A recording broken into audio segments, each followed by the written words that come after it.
Social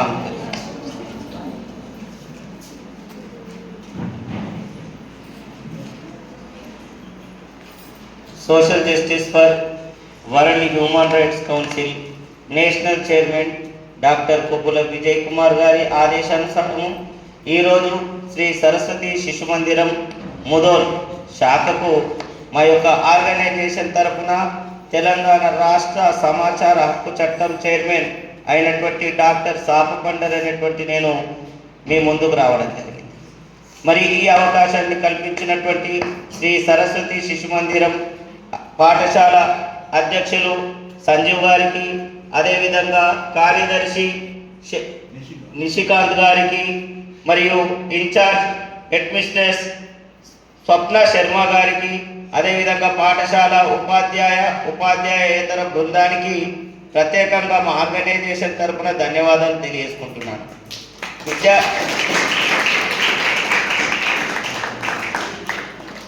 విద్యార్థులారా, మరి మన సమాజము ఏ విధంగా ఉంది, మనమే ఇసుక గింజ మాత్రం మనం కూడా కదా. సమాజం అంటే ఏంటి? మనం అంటేనే సమాజం. కానీ పోకడలకు పోతుంది.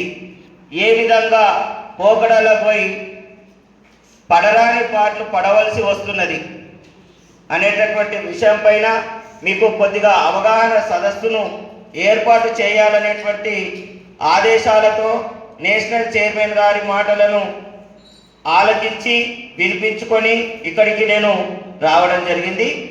చూడండి పిల్లలు, ఫస్ట్ అయితే 10th క్లాస్ పిల్లల విషయానికి వస్తే కొద్ది రోజులలో మీరు పరీక్షలు రాయబోతున్నారు. ఏవి? SSC పరీక్షలు, సెకండరీ బోర్డ్ ఎగ్జామినేషన్స్. ఓకే అమ్మా, ఎగ్జామ్స్ అంటే ఫస్ట్ భయపడాల్సిన అవసరం లేదమ్మా. ఎందుకంటే 22 సంవత్సరాలు నేను కూడా ఉపాధ్యాయుడిగా, అధ్యాపకుడిగా నేను పనిచేసినాను. స్కూళ్ళలో, శిశు మందిరం స్కూళ్ళలో కూడా నేను పనిచేసిన.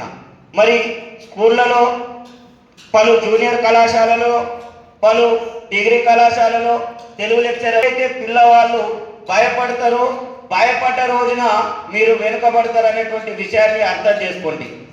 ఎప్పుడు కూడా పరీక్షలంటే భయపడకూడదు. సార్ మీరు అట్లనే అంటారు, కానీ క్వశ్చన్ పేపర్ ఏమొస్తుందో, నేను చదివింది వస్తుందో ఉంటుంది కాబట్టి భయపడద్దంటే ఎట్లా సార్? ఖచ్చితంగా భయం ఉంటుందని మీరు అనుకుంటారు. కానీ భయం అనేటువంటిది ఏ పోషణ లేకుండా మీరు ముందుకెళ్తే ఖచ్చితంగా విజయం మీరు సాధిస్తారు.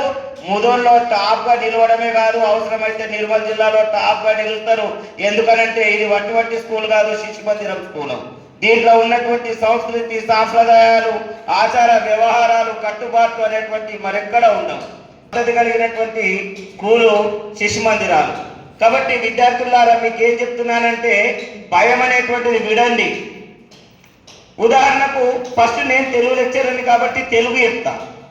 ఏంటి అని అంటే, మీరు మెయిన్గా క్వశ్చన్ పేపరు రాగానే బాగా చదవండమ్మా.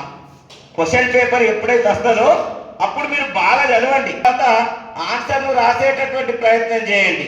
ఏ క్వశ్చన్ మనకు మంచిగా వస్తుంది, ఆన్సర్ మంచిగా వస్తుంది, ఏ క్వశ్చన్కు ఆలోచించాల్సిన అవసరం ఉంటుంది అనేటటువంటి దానిపైన మీరు బేరీజు వేసుకొని సమాధాన పత్రం పైన మీరు సమాధానాలు రాసినట్టయితే బాగుంటుంది.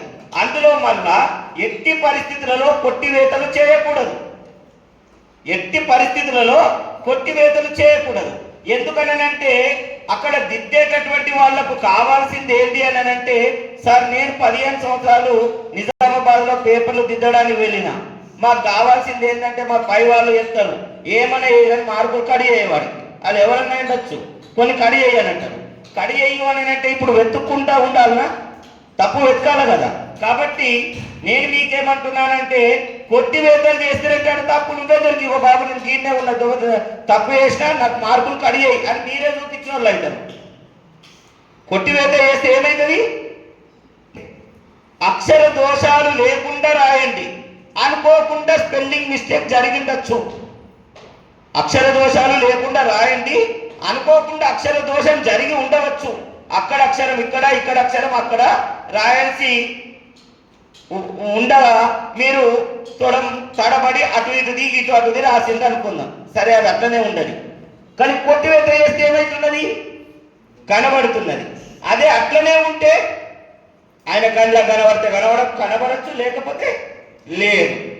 అదేవిధంగా ఎప్పుడైతే క్వశ్చన్ పేపర్ ఆన్సర్ షీట్ తీసుకుంటారో వీలైనంత మట్టుకు 4 దిక్కుల మార్జిన్ కొట్టండి. వీలైనంత మట్టుకు 4 దిక్కుల మార్జిన్ కొట్టండి.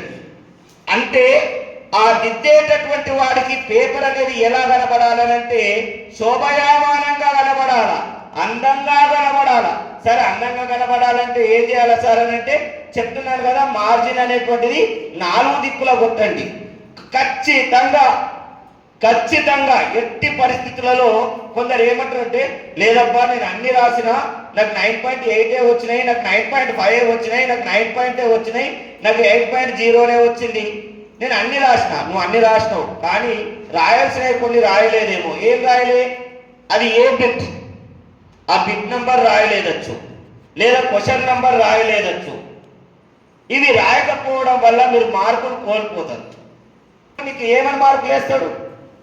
కాబట్టి మీరు ఏం చేయాలనంటే రాయడం ముఖ్యం కాదు, బిట్ నంబర్ వేసినమా వేయలేదా, క్వశ్చన్ నంబర్ వేసినమా వేయలేదా.